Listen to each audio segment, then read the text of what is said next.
안녕하세요. 인트로밖에 볼 게 없지만 인트로 생각하느라 너무 지쳐서 인트로를 이제 포기한 채널 기준모입니다. 인트로 안 할 거예요. 그냥 할래요. 제가 리뷰 채널이지 무슨 코미디 채널도 아니고 인트로 기대하지 마세요. 자, 한동안 무선 이어폰 리뷰를 정말 기즈모 채널에서 많이 했었는데요. 요즘에는 좀 뜸해졌죠. 선택지가 어느 정도 정해진 것 같습니다. 10만원 이상은 어떤 거, 20만원 이상은 어떤 거, 10만원 이하에서는 어떤 거. 그래서 앞으로 나올 제품들은 사실 정말 기존 제품하고는 뭔가 다른 매력이 있어야지만 좀 어필이 되겠죠. 그래서 오늘은 확실히 다른 제품을 하나 가지고 나왔습니다. 드비알레 제미니라는 모델인데요. 자, 드비알레는 사실 스피커 메이커죠. 올해 초에 제가 리뷰를 통해서 소개해 드린 적이 있는데 스피커 회사지만 기술적 혁신을 굉장히 많이 일으켜서 최근 들어서 많은 인기를 얻고 있는 메이커입니다. 160개가 넘는 그런 음향 관련 특허를 가지고 있다고 해요. 그래서 뭐 안드로이드를 만든 구글 부사장 출신의 앤디 루빈, 뭐 한국의 네이버, 뭐 이런 많은 회사들이 투자를 하고 있죠. 드비알레에게. 참고로 저는 뭐 개인적으로 투자를 받아본 적이 없어요. 투자자들의 눈은 정확한 것 같습니다. 아주 매의 눈이에요. 자, 어쨌든 기술적 바탕이 있는 드비알레가 내놓은 무선 이어폰이라니까 좀 흥미가 생겼어요. 그래서 무선 이어폰은 비록 음향기기긴 하지만 칩셋 성능이나 노이즈 캔슬링 기술 그리고 무선 기술 등이 뒷받침돼야 되기 때문에 아무래도 기술적 바탕이 있는 드비알레 같은 회사들이 유리한 점이 있겠죠. 과연 드비알레 제미니는 어떤 특징을 가지고 있는지 리뷰를 통해 알아보겠습니다. 참고로 가격은 42만 원입니다. 자, 우선 케이스부터 볼까요? 앞에 드비알레라고 써져 있고요. 프랑스어예요. 뜻은 모르겠고요. 케이스 크기는 다소 큽니다. 요즘은 좀 작은 케이스가 유행하는데 이 정도 크기는 휴대성에 있어서 살짝 부담이 되는 것은 사실이죠. 하지만 케이스가 상당히 잘 만들었어요.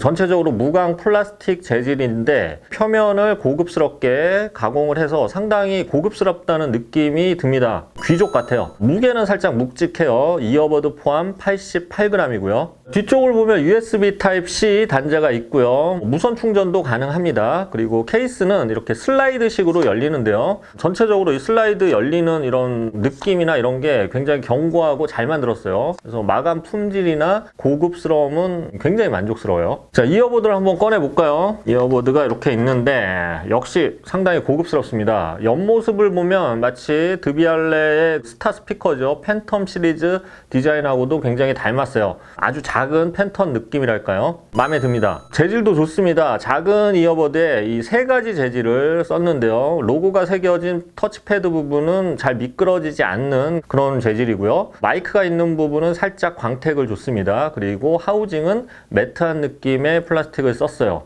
전체적으로 아주 조화가 좋고 견고해 보여요. 이어버드 크기는 평균적인 수준입니다. 일반적으로 6mm 드라이버 유닛을 많이 사용하는데 이 제품은 10mm의 대형 유닛을 사용했어요. 그런데 크기는 뭐 그렇게 부담스러울 정도 크진 않고요. 이어팁은 하얀색으로 좀 튀는 색상이에요. 대신 이런 색상이 귀에 꽂았을 때 귓밥이 묻는데 귓밥이 묻어도 확 드러나지가 않죠. 좀 누가 이어폰 좀 빌려줘 했는데 뺏어 주는데 이게 귓밥이 잔뜩 묻어 있다 이러면 부끄럽죠. 사실 또 이성이 그랬다 그러면 정말 쥐구멍에라도 들어가고 싶죠. 솔로가 되기도 쉽고요. 만약 여러분들이 솔로라면 이어팁 색깔을 바꿔보는 걸 추천드립니다. 농담이고요. 이어팁 바꾼다고 생길 리가 없죠. 참고로 여분의 이어팁은 4가지 크기를 제공합니다. 방수 성능은 생활방수 등급인 IPX 4등급을 지원하고요.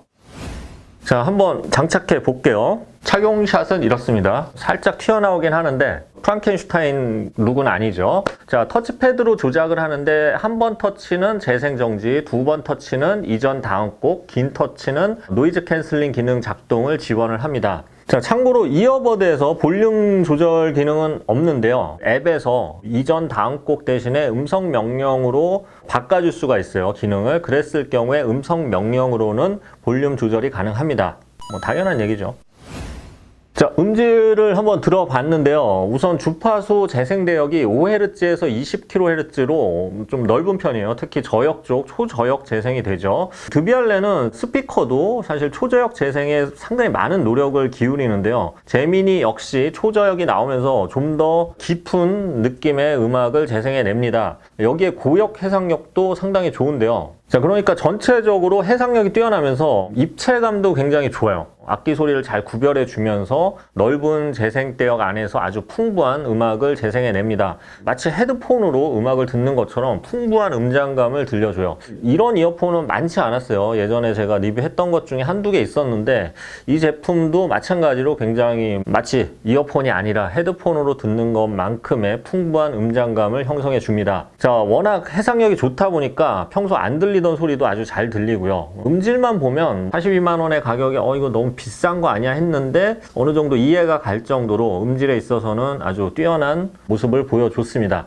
자, 요즘 이어폰답게 액티브 노이즈 캔슬링 기능도 지원하는데요. 노이즈 캔슬링 기능 역시 결론적으로 말씀드리자면 상당히 뛰어납니다. 상중하로 나눈다면 상급에 속하는 제품이에요. 그래서 업계 최고 수준 하면은 좀 그거는 모르겠는데 제가 테스트한 무선 이어폰 중에서는 그래도 한 베스트 5 안에는 들 정도로 노이즈 캔슬링 기능이 아주 우수한 편입니다. 특히 노이즈 캔슬링 기능을 3단계로 조절할 수 있는데요. 저, 고, 그리고 비행기 모드 3단계로 조절을 해서 상황에 맞는 대처가 가능하고요. 다만 이 노이즈 캔슬링 기능 시 약간 이압이 느껴지는 점은 감안하셔야 합니다. 자, 주변음 허용 모드가 있는데요. 이것도 저와 고 2단계로 조절이 가능한데요. 상당히 자연스러운 소리로 외부 소리를 들려줘요. 그래서 이질감 없이 주변 소리를 들을 수 있습니다. 일부 제품은 좀 기계음 비슷하게 나는 경우도 있죠. 자, 음질과 노이즈 캔슬링 기능을 종합하면 두 가지 모두 상급에 속한다고 볼 수 있는데요. 일반적인 무선 이어폰을 제가 리뷰하다 보면 음질이 좋으면 노이즈 캔슬링 기능이 좀 약한 제품이 있고요. 노이즈 캔슬링이 아주 좋으면 음질이 좀 평범한 경우가 있어서 두 가지 모두 상급에 속하는 제품은 사실 많지 않아요. 근데 드비알레 제미니는 두 기능 모두 상당히 우수한 편이라서 경쟁력이 어느 정도 있는 것 같습니다. 자, 물론 그냥은 되지 않았겠죠. 여러 가지 기술을 적용했는데요. 드비알레 제미니는 귀 모양이나 이어버드 위치에 따라서 1초에 10,000회까지 소리를 조정하는 알고리즘을 개발했다고 해요. 그리고 노이즈 캔슬링 기능을 위해서 IDC와 PBA라는 기술을 개발했다고 합니다. 정확한 기술적 특성은 사실 제가 엔지니어가 아니라서 모르겠지만, 그리고 리뷰에서 설명하기 좀 길지만 어쨌든 실제 들어보면 두 기능 모두 상당히 우수하다는 점이 느껴질 수밖에 없어요. 다만 이 통화음은 상대적으로 평범한데요. 조용한 곳에서는 통화하는데 큰 문제가 없지만 주변이 조금 시끄러우면 소음이 많이 좀 들어와요. 통화음도 그렇게 큰 편은 아니고요. 통화 기술에 대해서는 그렇게 많은 기술을 개발하지 못했던 것 같습니다. 이해가 갑니다. 우리에게 통화는 방해일 뿐이죠. 통화할 때도 없고 와도 이상한 전화나 오고.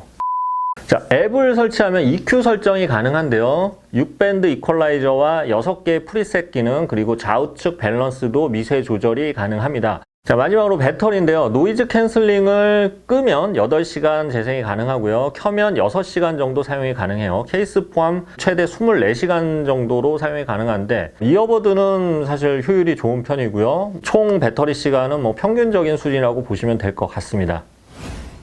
자, 정리해 보겠습니다. 드비알레 제미니는 비싼 가격만큼 상당히 고급스러운 디자인에 우수한 음질 그리고 우수한 노이즈 캔슬링 기능을 보여준 제품입니다. 특히 초저역을 재생해 주고요. 해상력이 뛰어난 음질은 드비알레 스피커의 음질적 특성을 그대로 이식하려고 노력한 느낌입니다.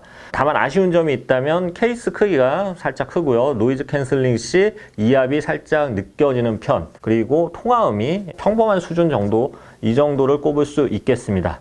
자, 리뷰 끝났고요. 최근 리뷰가 살짝 좀 뜸하게 올라왔죠. 약간 권태기 같은 거였습니다. 16만 조금 넘었는데 벌써 권태기라니 한심한데 제 평소 살아왔던 걸 보면 굉장히 선방한 거예요. 이 정도 권태기면. 그래도 이번 달부터 다시 힘을 내서 만들어야죠. 저만 바라보고 있는 카드사를 보면 쉴 수가 없습니다. 달마다 안부를 물어주는 곳은 카드사밖에 없는 것 같아요. 돈 갚아야죠. 자, 어쨌든 이번 달에 많은 리뷰가 준비되어 있으니까 기대해 주시고요. 지금까지 기주모였습니다. 감사합니다.